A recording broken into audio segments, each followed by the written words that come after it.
everyone, in today's video we're going to be solving the problem minimum element in a BST. So the question says, given a binary search tree, the task is to find the minimum valued element in the BST. So this is what the question is, guys, and what the question is basically just telling you is that you're given a tree, something like this, and you need to find the most minimum element in the BST.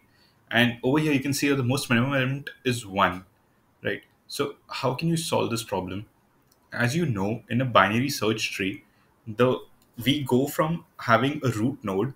Every element in the left of the root node is lower than the root node, and every element on the right of the root node is greater than the root node, right? So basically what you can, I think, guess easily is that if you need to find the most minimum element, you need to just traverse to the most leftmost node in the tree.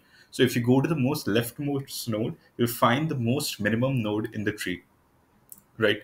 So this is what basically the question is, guys. And also there's also given over here that if it is an empty tree, we need to return -1. So yeah, let's just solve the problem, guys.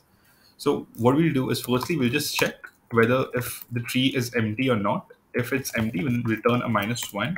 And if it's not empty, what we'll do is we'll just check if root.left, we just loop through the root until it doesn't, the root.left is not equal to none.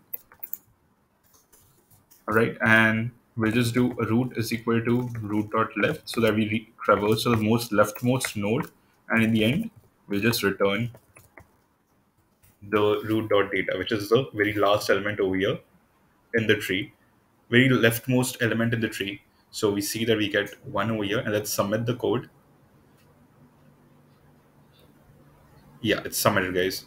So yeah, guys, that's all for this video. It's a pretty short video, but it's a pretty simple question as well.